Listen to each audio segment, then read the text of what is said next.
प्रिय मित्रों, जय श्री कृष्ण। वेद मिश्रा पर मैं आचार्य डॉक्टर विष्णु कुमार मिश्रा आपका बहुत बहुत स्वागत करता हूं। आज हम इस वीडियो पर डॉक्टर बनाने वाले ज्योतिषी आधार पर कुछ अन्य महत्वपूर्ण सूत्रों की विशिष्ट चर्चा डॉक्टर बनाने वाले संबंधों को लेकर के आपके सामने करने जा रहा हूं। पर मैं विषय क्रम में आगे बढ़ूं उससे पहले आपसे आग्रह, अगर आपने अभी तक हमारे इस चैनल को सब्सक्राइब नहीं किया है तो प्लीज चैनल को सब्सक्राइब करें, साथ ही नोटिफिकेशन बेल को भी प्रेस कर लें। अगर आप अपनी या अपनों की जन्म पत्रिका का बृहद प्रेडिक्शन कराना चाहते हैं, विश्लेषण कराना चाहते हैं, या कि हमसे किसी भी किस्म का ज्योतिषीय परामर्श प्राप्त करना चाहते हैं, अथवा उत्तम क्वालिटी के रियल राशि रत्न आदि प्राप्त करना चाहते हैं, तो आप स्क्रीन पर फ्लैश हो रहे नंबरों पर हमसे संपर्क कर सकते हैं। उन नवग्रहों में कौन से ऐसे ग्रह हैं जिनकी भूमिका डॉक्टर बनाने की तरफ महत्वपूर्ण होती है। यद्यपि जन्म पत्रिका के सभी नवग्रहों का अपना अलग महत्व है, सबकी कोई ना कोई विशेषता है। हर ग्रह कहीं न कहीं किसी न किसी क्षेत्र में आपको प्रेरित करता है। तो डॉक्टर बनाने के लिए भी लगभग प्रायः सभी ग्रहों की हम चर्चा आपसे करेंगे, जिसमें हम बुध की चर्चा सबसे पहले करते हैं। बुध बुद्धि का कारक है, बुध वाणी का भी कारक है। तो चिकित्सा के क्षेत्र में सफलता प्राप्त करने के लिए सबसे पहला चरण होता है किसी रोगी के मर्ज की पहचान करना, उसका डायग्नोस करना। अगर जन्म पत्रिका में बुध की पोजीशन अच्छी है, बुध की कंडीशन अच्छी है, तो ऐसा व्यक्ति आसानी से किसी भी रोगी के रोग को पकड़ लेता है। डायग्नोस ऐसे जातकों का सफल होता है। डॉक्टर बनने के लिए बुध का उच्च राशि में, स्वराशि में या मित्र राशि में होना अच्छा माना जाएगा। जिन जातकों की जन्म पत्रिका में बुध निर्बल होता है, बुध कमजोर होता है, पाप प्रभाव में होता है, अस्त होता है, ऐसे जातकों के डॉक्टर बनने में तो कठिनाइयां आती ही हैं। ऐसे जातकों के जीवन में रुकावटें आती हैं। पहली शर्त तो ऐसे जातकों की शिक्षा ही पूरी नहीं हो पाती, और जब शिक्षा ही कंप्लीट नहीं होगी, शिक्षा ही पूरी नहीं होगी, तो नीट हम कैसे क्रैक करेंगे और फिर डॉक्टर बनने की संभावना समाप्त हो जाती है। बेहतर शिक्षा के लिए, बेहतर डायग्नोस के लिए, डॉक्टर बनने के लिए जन्म पत्रिका में बुध का अच्छा होना, बलवान होना आवश्यक माना जाएगा। जन्म पत्रिका में बुध के बाद गुरु का अपना एक अलग वर्चस्व है, गुरु का अपना एक महत्वपूर्ण स्थान है। गुरु की दृष्टि में अमृत है। गुरु ज्ञान का कारक है, गुरु शिक्षा का कारक है, गुरु हीलिंग का कारक है, आयुर्वेद का ज्ञाता है, आयुर्वेद का विशेषज्ञ है, आयुर्वेद का कारक है, गुरु नैसर्गिक शुभ ग्रह है। इसलिए डॉक्टर बनने के लिए जन्म पत्रिका में देवगुरु बृहस्पति का भी बलवान होना, अच्छा माना जाएगा। हम तीसरे नंबर पर मंगल की चर्चा करेंगे। मंगल एक टेक्निकल ग्रह है। कट फट, ऑपरेशन, सर्जरी, शल्य चिकित्सा मंगल के बिना संभव ही नहीं है। जितने भी कुशल सर्जन देखे होंगे, उनकी जन्म पत्रिका में निश्चित रूप से मंगल की पोजीशन अच्छी होगी, मंगल मजबूत होगा, अपने उच्च राशि में होगा या किस राशि में होगा, मित्र राशि में होगा और शुभ प्रभाव में होगा। तीसरे नंबर पर बात शनि की करेंगे। शनि धीमा ग्रह है, एक राशि को पार करने में 2.5 वर्ष लगा देता है। तो जितनी भी दीर्घ जनित बीमारियां हैं, जो बीमारियां लंबे समय तक चलती हैं, लंबे काल तक चलती हैं, कैंसर हो गया, तो जितनी भी लंबे समय तक चलने वाली दीर्घकालिक बीमारियां हैं, ऐसे डॉक्टरों की जन्म पत्रिका में देखेंगे तो शनि की भी स्थिति अच्छी होगी, शनि की भी पोजीशन अच्छी होगी। ऐसे रोगों का विशेषज्ञ शनि ही बनाता है। अगले नंबर पर बात करें, सूर्य का अपना एक विशिष्ट स्थान है। सूर्य मेडिकल का कारक है। सूर्य सरकार का भी प्रतिनिधित्व करता है, सरकार का भी कारक है। सूर्य सरकार का, सरकारी अस्पताल का, अथॉरिटी का, मान सम्मान, यश, पद, प्रतिष्ठा का कारक सूर्य है। शुक्र और चंद्र गायनी या नर्सिंग या चिकित्सा की देखरेख की तरफ ले जाते हैं। केयर या कि तरल पदार्थ, जितने लिक्विड संबंधी रोग बीमारियां हैं, ब्लड आदि का संबंध है।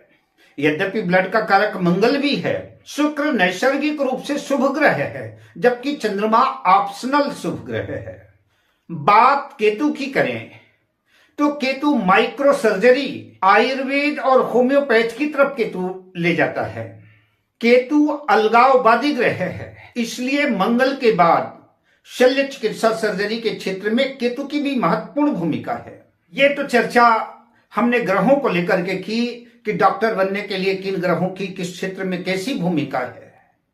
अब मैं जन्म पत्रिका के 12 भावों में हम कुछ भावों की भी चर्चा करेंगे, जिन भावों से डॉक्टर बनने की दिशा तय होती है। मैं अक्सर ही कहते रहता हूं कि कोई भी क्षेत्र हो, हम डॉक्टर बने, मास्टर बने, इंजीनियर बने, कुछ भी करें, व्यापार करें, कुछ भी करें, उसके लिए जन्म पत्रिका में सफलता अर्जित करने के लिए लग्न और लग्नेश का मजबूत होना, अच्छा होना आवश्यक समझा जाएगा। लग्न लग्नेश जितना अच्छा होगा, व्यक्ति जातक अपने क्षेत्र में उतना ही सफल माना जाएगा। किसी भी जन्म पत्रिका में चाहे कितने अच्छे राजयोग बने हों, कितने भी राजयोग बने हों, लेकिन जो राजयोगों का भोक्ता है लग्न, अगर वो रुग्ण है, बीमार है, आए दिन रोज हॉस्पिटल में एडमिट रहता है या कि चारपाई से उठने में समर्थ ही नहीं है, तो ऐसे जातक के सारे राजयोग व्यर्थ हो जाते हैं। उन राजयोगों का कोई महत्व नहीं होता, क्योंकि जो राजयोगों का भोक्ता है वो राजयोग भोगने में समर्थ ही नहीं है, बीमार है, रुग्ण है, उसकी ताकत नहीं है, कमजोर है। इसलिए लग्न और लग्नेश का अच्छा होना अच्छा माना जाएगा। किसी भी डॉक्टर के व्यक्ति के व्यक्तित्व की और कार्यक्षेत्र में सफलता के लिए लग्न और लग्नेश ही जिम्मेदार हैं। लग्न के बाद हम पंचम भाव को लेते हैं। पंचम भाव शिक्षा का भाव है, हमारे एजुकेशन का भाव है। अगर हमारी शिक्षा ही ठीक ढंग से नहीं हो पाएगी, हमारी शिक्षा में ही रुकावटें आ जाएंगी, तो फिर डॉक्टर बनने के तो सारे मार्ग अपने आप ही बंद हो गए। हम जिस जातक या जातिका की पत्रिका का अन्वेषण कर रहे हैं, विश्लेषण कर रहे हैं, एनालिसिस कर रहे हैं, उसके लिए आवश्यक है कि हम उसकी शिक्षा दीक्षा देखें कि इसका एजुकेशन पूरा हो पाएगा कि नहीं हो पाएगा। शिक्षा पूरी हो पाएगी तभी तो डॉक्टर बनेगा। अच्छी शिक्षा ही अच्छा डॉक्टर बना सकती है। इसलिए जन्म पत्रिका का पंचम भाव भी बलवान होना चाहिए। पंचम भाव के बाद हम नवम भाव की बात करेंगे। नवम भाव हमारी उच्च शिक्षा का भाव है। पंचम से पंचम होने के कारण नवम भाव ही विचारणीय हो जाता है। उच्च शिक्षा के साथ साथ नवम भाव हमारे भाग्य का भी भाव है। तो हमारी शिक्षा पूरी हो और हमारे कैरियर में हमारे भाग्य का भी साथ और सपोर्ट मिले, तो इससे बढ़िया सुने में सुहागे जैसी बात और क्या हो सकती है। इसलिए जन्म पत्रिका का पंचम भाव और नवम भाव भी अच्छा होना चाहिए। नवम भाव और पंचम भाव अच्छा है तो जन्म पत्रिका में बहुत से अच्छे योग घटित हो सकते हैं। हमने लग्न की बात करी, पंचम भाव की बात करी, नवम भाव के लिए बात करी। लेकिन डॉक्टर बनने के लिए जिन भाव की महत्वपूर्ण भूमिका है, डॉक्टर बनने के लिए जन्म पत्रिका का छठा भाव, अष्टम भाव और 12वां भाव विचारणीय हो जाता है। छठा भाव रोग का, मरीज की सेवा का भाव है। अष्टम भाव दीर्घकालिक बीमारी का भाव है, गहन शोध का भाव है, अनुसंधान का भाव है, गुप्त रोगों का भाव है, सर्जरी का भाव है। और 12वां भाव अस्पताल का भाव है, ऑपरेशन थिएटर का भाव है और शरीर के व्यय का भाव है। तो एक अच्छा डॉक्टर बनने के लिए जन्म पत्रिका के छठे भाव, अष्टम भाव और 12वें भाव का भी बलवान होना आवश्यक है। इन भाव के अतिरिक्त जन्म पत्रिका का दशम भाव भी विचारणीय हो जाता है, आवश्यक हो जाता है, क्योंकि दशम भाव हमारा कैरियर का भाव है, हमारा कर्म क्षेत्र है, हमारा पेशा है। पढ़ाई अनुशासन से लेकर के सारी जितनी भी जद्दोजहद है इस दसम भाव के लिए ही है, कैरियर के लिए ही है। इसलिए दसम भाव भी विचारणीय हो जाता है। हमने ग्रहों की चर्चा करी, भावों की चर्चा करी, अब कुछ राशियों की चर्चा कर लेते हैं जिन राशियों में कामयाब डॉक्टर होते देखे गए हैं। तो सबसे पहले हम कन्या राशि की बात करेंगे। कन्या राशि के जातक चिकित्सा के क्षेत्र में, डायग्नोस के क्षेत्र में खासतौर से उनकी अच्छी खासी पकड़ होती है। मेडिसिन, रिसर्च, विवेक में निर्णय, रोगों का सटीक डायग्नोस कन्या राशि या कन्या लग्न मानी जाती है। कन्या लग्न के स्वामी बुध हैं। कन्या लग्न के बाद हम धनु लग्न की चर्चा करेंगे। धनु लग्न के स्वामी देवगुरु बृहस्पति हैं। तो धनु लग्न वाले भी एक अच्छे कामयाब डॉक्टर देखे गए हैं। ऐसे जातक बड़े इंस्टीट्यूट में, किसी मेडिकल कॉलेज में प्रोफेसर होते हैं, शिक्षक होते हैं। ऐसे लोगों की एलोपैथ में तो पकड़ होती ही है, साथ में आयुर्वेद पर भी अच्छी पकड़ होती है ऐसे लोगों की। कन्या लग्न, धनु लग्न के बाद अब बात करेंगे वृश्चिक लग्न की। वृश्चिक लग्न वाले डॉक्टर अधिकांशतः सर्जरी से संबंध रखते हैं। शल्य चिकित्सा, चीर फाड़ से उनका ज्यादा संबंध होता है। गुप्त रोग विशेषज्ञ होते हैं। ऑन्कोलॉजी आदि के क्षेत्र में ऐसे लोग देखे गए हैं। अब बात करते हैं कुंभ लग्न की। कुंभ लग्न के जातक, उनके अगर जन्म पत्रिका में डॉक्टर बनने का योग है तो ऐसे लोग पब्लिक हेल्थ, सामाजिक चिकित्सा के क्षेत्र में, रिसर्च, पारंपरिक चिकित्सा में ज्यादा संलग्न देखे गए हैं। हमने ग्रहों की चर्चा कर ली, लग्नों की, राशियों की चर्चा कर ली, भावों की चर्चा कर ली, लेकिन डॉक्टर बनने के लिए जन्म पत्रिका में छठे, आठवें, 12वें और 10वें भाव का, पंचम भाव का, इन भावों का कहीं ना कहीं अगर आपसी संबंध बनता है, बुध गुरु का संबंध, लग्न का संबंध, दसम भाव पर शुभ ग्रहों का प्रभाव किसी भी जातक या जातिका को डॉक्टर बनाने की दिशा में ले जाता है। अब विशेषज्ञता की बात करते हैं। कुंडली में ग्रह भाव संयोजन की दृष्टि से जन्म पत्रिका में डॉक्टर बनने के योग हों, साथ ही कुछ विशिष्ट ग्रहों की युतियां किसी भी डॉक्टर को किसी भी क्षेत्र में विशेषज्ञता प्रदान करती हैं। सूर्य और मंगल की युति पंचम भाव में हो, या सिंह राशि मेष राशि में हो, या कि 8वें भाव से सूर्य और मंगल का संबंध बनता हो, और जन्म पत्रिका में सूर्य मजबूत हो तो ऐसा जातक कार्डियोलॉजिस्ट बनता है। ऐसा जातक हार्ट स्पेशलिस्ट होता है। एक आदर्श कुंडली के रूप में अगर प्रस्तुत करूं तो सिंह लग्न की पत्रिका हो, पंचम भाव में धनु राशि में सूर्य और मंगल की युति हो, और दसम भाव में देवगुरु बृहस्पति स्थित हो, तो ऐसा जातक हार्ट स्पेशलिस्ट होता है। न्यूरो, आर्थो या जनरल सर्जन के लिए मंगल का उच्च राशि, स्वराशि, दिग्बली होना आवश्यक है। मंगल शनि की युति 8वें भाव में हो या 12वें भाव में हो, या फिर मंगल 8वें भाव में हो और शनि 10म भाव में हो, तो ऐसा जातक या जातिका प्रयास करने पर एक प्रसिद्ध ख्याति प्राप्त सर्जन बन सकता है। आर्थो स्पेशलिस्ट कट फट, एक्सीडेंटल, हड्डी, आर्थोपेडिक के लिए 3रे, 6वें और 11वें भाव भी विचारणीय है। मंगल और शनि की युति जातक को आर्थोपेडिक के क्षेत्र में ले जाती है। आई स्पेशलिस्ट बनने के लिए आंखों के जो कारक ग्रह हैं वो सूर्य और चंद्र हैं। बात आंख की करें तो आंख का विचार जन्म पत्रिका के 2रे भाव और 12वें भाव से किया जाता है। अतः 2रे और 12वें भाव में सूर्य चंद्र का प्रभाव हो या सूर्य चंद्र की युति हो और जन्म पत्रिका में डॉक्टर बनने का योग हो, तो ऐसा जातक आई स्पेशलिस्ट, आंखों का डॉक्टर बनता है। जन्म पत्रिका का 2रा भाव दांत का भी भाव है, मुख का भी भाव है।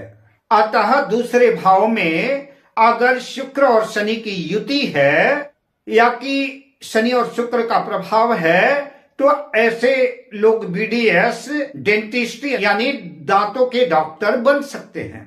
जन्म पत्रिका के दूसरे या तीसरे भाव में बुध और शुक्र का प्रभाव हो, कुंडली में डॉक्टर बनने के योग हो, तो ऐसे जातक या जातिका नाक कान गला विशेषज्ञ डॉक्टर बनते हैं। जन्म पत्रिका के 7वें और 12वें भाव में शुक्र चंद्र का प्रभाव हो, शुक्र चंद्र की युति हो, तो ऐसे जातक जातिका नेफ्रोलॉजिस्ट किडनी स्पेशलिस्ट होते हैं। शुगर डायबिटीज आज एक कॉमन बीमारी हो गई है, अतः शुक्र ग्रह शर्करा का कारक है और गुरु मेटाबॉलिज्म का।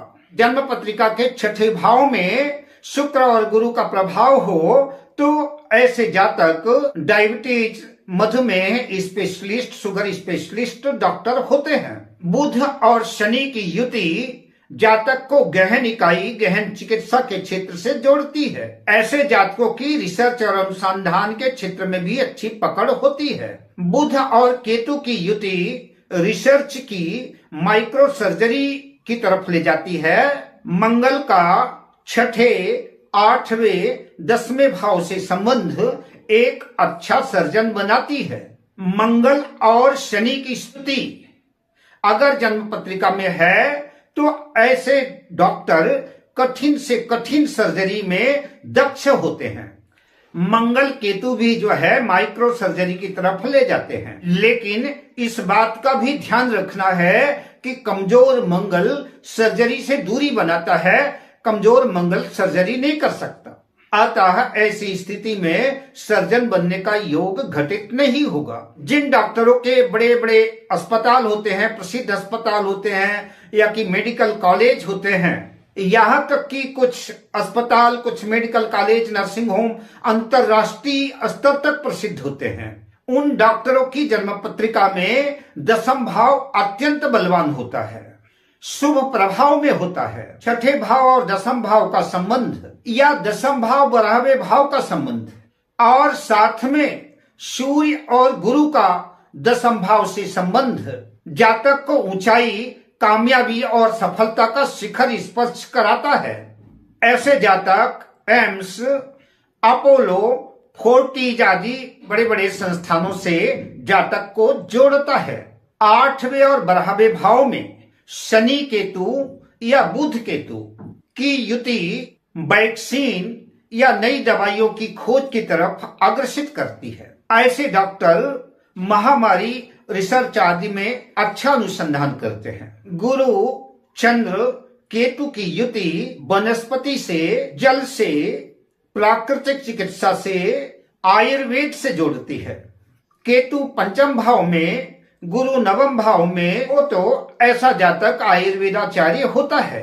केतु बुध या चंद्र की युति या इनका संबंध किसी भी जातक जातिका को होम्योपैथ का एक अच्छा डॉक्टर बनाती है।